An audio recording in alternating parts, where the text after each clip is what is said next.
Hello Pokemon fans, this is ProPokeNoob back today to bring you another battle. I am back from my vacation. Niagara Falls was awesome, been there a couple times before. I wouldn't suggest staying there longer than 3 nights because after a while you run out of stuff to do. But that's all I'm going to tell you about my vacation. I don't want to make this intro too long because I have something quick I also want to talk to you ladies and gentlemen about at the end of today, so make sure to stay tuned. It'll be another quick thing. I won't waste your time. So, today I'm going to bring you a standard RU match against a person by the name of Lady Lulani. And just assuming the name, I'm actually going to narrate this as if a female is battling, which I hope it is. If this is your name and you're a male, I'm sorry, but don't name yourself Lady Lulani when you want to be called she, when you actually want to be called he. But, you know. Anyways, it'll be something interesting. I don't think... Have we had a girl on this? I might have had one. I think I have one other female battler. I don't know. Doesn't matter. But anyways, it will be standard RU. I'm still using the same old team. I do have a new RU team, just trying to fix it up before I start bringing proper battles. But looking at my opponent's team, a couple of things that are kind of dangerous. It's kind of a mystery as to what the team actually wants to do. I know Feraligatr is most likely going to be physical. Manectric most likely Scarf. Tangrowth is just a giant threat with a Regenerator and Sleep Powder. Crustle can either be, I'm assuming right now it's a setup with the Stealth Rocks because I don't see anything else on the team that could set it up. Spiritomb could be Banded, could be Life Orb, could be Mono attacking with the Nasty Plot Shadow Ball? No. Dark Pulse. And Excelgor could also be the setup with the spikes. I don't know. But in the ways it leads, wow. I just came back from vacation, yeah. I'm assuming that at this point, anything that she's going to send out, my Shelgon can take on, because I do have the Protect just to scout, and it also does resist and carries the Fire Blast, which can catch the Crustle, the Tangrowth, and the Excelgor off guard. So I'm just going to lead off with my Shelgon, and now I will see you at the battle. So, this is take 2 because I recorded a perfect battle, but my mic wasn't on. I don't know why. The button just decided to, hey, you're changing the volume. Let's not put the mic on. Okay, whatever, new Logitech fancy poopy stuff. Anyways, there is a little bit of hacks in this match, so it will not be the cleanest thing, but it is an excellent match. Nonetheless, let's get it going. I'm going to lead off with my Shelgon. She decides to lead off with her Crustle, and it's weird how I have a female avatar and she has a male one. But anyway, she's going to immediately set up the Shell Smash. To me, people always say don't set up that early, which is true because you're not going to get a lot out of it. But I'm assuming she just wants to get as much damage as she can off. I'm going to go for the Toxic and miss. This kind of matters in a little bit, as you will see, because she's going to go for the X-Scissor, does over half, and then I'm going to go for a second Toxic hit, but then she reveals that she has the Lumberry. So this kind of sucks. I'm going to go for the Protect the Scout to see if she's going to go for another attacking move other than the X-Scissor, but nope, she makes a good move, goes for the X-Scissor. I'm going to check to see if this is... Okay, good, we have volume. She's going to go for it, and the X-Scissor does a lot to my Harvester, my Kabutops. Now, I switched this thing in kind of because I knew I had the weak armor, so I thought I could get faster, but I still wasn't sure, and I had nothing better to take a hit. So I just go for the Aqua Jet to be safe, get the lucky crit, which will kind of be serving as a waterfall type thing. She's just going to take me out with an X-Scissor, which is absolutely fine. Kabutops wouldn't be very useful in this match anyways, but now what I am going to do is just send out my Scarf Rotom Cut, which will be evident because I'm going to outspeed a +2 Crustle, just go for the HP Ice. So Crustle will be down, but now this means she can switch into her Feraligatr for free, get a free setup on the Swords Dance as I switch into my Slowking.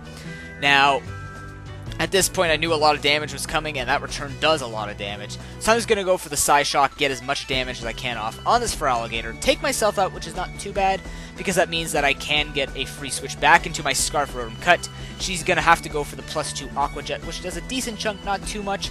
I go for the Leaf Storm just in case she wanted to preserve this Feraligatr for later, for any type of Aqua Jet finishing off type moves, but it does mean once again she gets a free setup with her Excelgor. I have to switch into my Shelgon, and she goes for the substitute. Now Excelgor can be a little bit annoying, but she's going to go for the Bug Buzz. I'm just going to go for the Wish. I'm not playing around here. I need HP on this Shelgon because it will be extremely useful for this match, taking out quite a bit of Pokemon and holding the Fire Blast. So I'm just going to go for the Protect. She goes for another Bug Buzz, get my HP back up. Now I need to break this sub or just see what she's going to go for. She actually goes for the Encore, which kind of sucks because now I'm locked into Protect, but What this does mean is, okay, I can just scout to see what else she wants to do. So I go for the Protect again, and what do you know, she's got Baton Pass, which is not good. So she's going to Baton Pass into her Spiritomb. And this kind of sucks. So I need a Pokemon to switch in just to check this thing. I'm going to go into my Crustle, and she turns out to have Trick with the Choice Band. Now, the Choice Band is interesting because this is a max attack, Adamant Nature, Crustle with the Life Orb, and what that does mean is I've given her a Life Orb, which means that I will be doing damage to the Spiritomb while it's behind this sub. And it also means that I've got a max power X-Scissor going in the way of Spiritomb, so that's definitely going to break the sub no matter what. It's going to break it anyways, but as you can see, the Sucker Punch is doing a very nice chunk on my Crustle, but as you will also see, the Life Orb plus this X-Scissor is going to bring the Spiritomb considerably low, so that trick was not too bad. But now at this point, I'm going to try and trick her a little bit. I'm thinking she's going to go for the Sucker Punch again, but she also has Shadow Sneak, so I go into Shelgon. Now I'm baiting the trick, so I'm going to make an immediate double switch back into my Crustle. She's going to go for the trick, predict that perfectly. She's going to get her Choice Band back, and I'm going to get my Life Orb back, which is okay.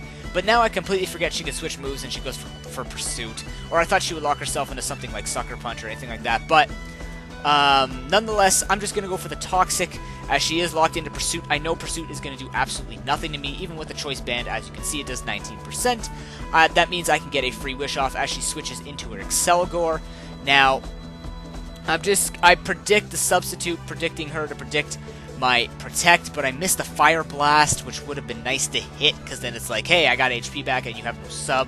But now she gets a Baton Pass into her Scarf Manectric, but it's not too big of a deal because this Fire Blast will break the Substitute, so kind of a just pain in the butt. Now I'm just going to go for Protect to see what she wants to go for. She goes for the Volt Switch, predicting my switch to avoid the HP Ice, but now I know if I switch out, she will get switch advantage, so I'm just going to stay in, take it very nicely. She goes in the Spiritomb.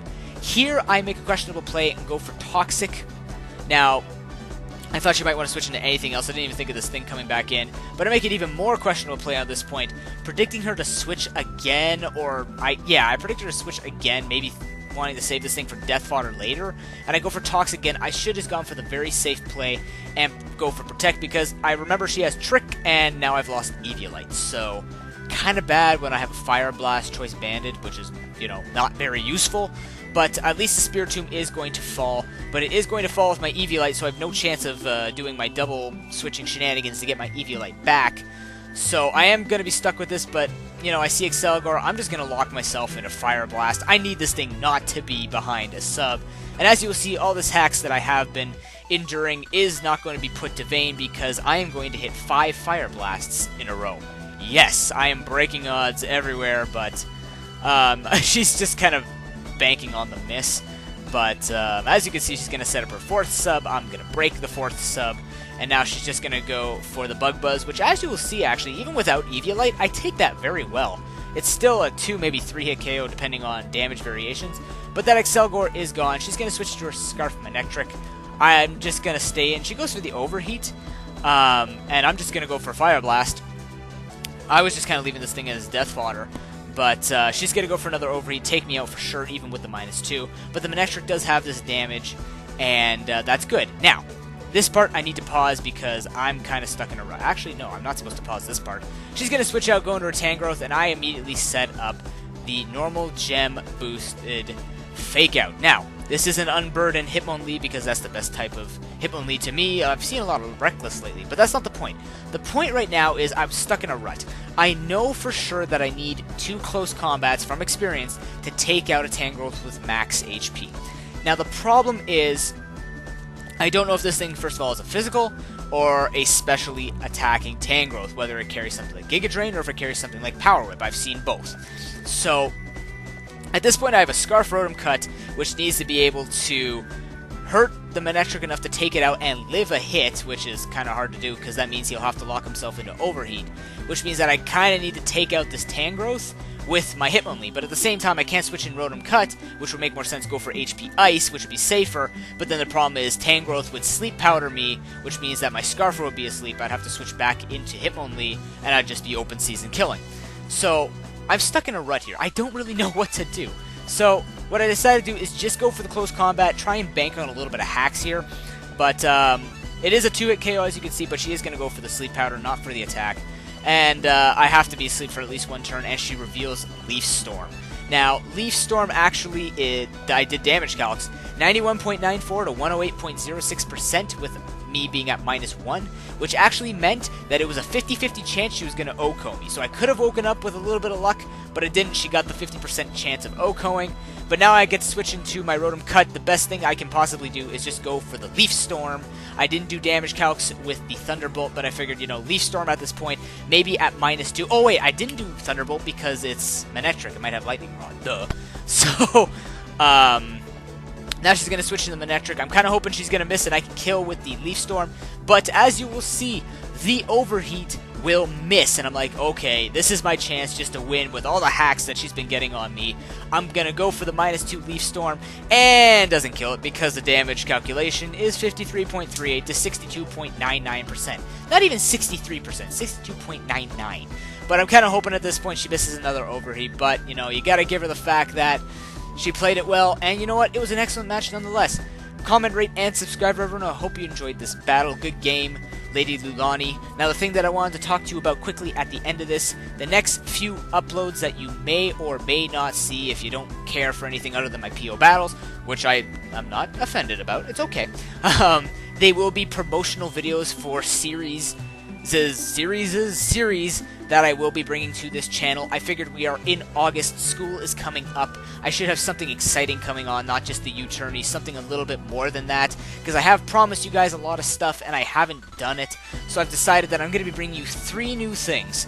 One you already know about, and the other 2, one was an idea that kind of got ruined by Smoke, and I will explain it when I start it. And then one is completely new that only a select few people know about, and they might have an idea of what I'm talking about. But there'll be 3 things I'll be bringing, maybe not all at once, but I'll just be shuffling between those 3, plus normal uploads. And I also noticed that I'm coming up to 100 uploads on my channel, so that'll be something interesting that I will definitely honor. But again, thank you so much for watching, and I will see you next time. Until then.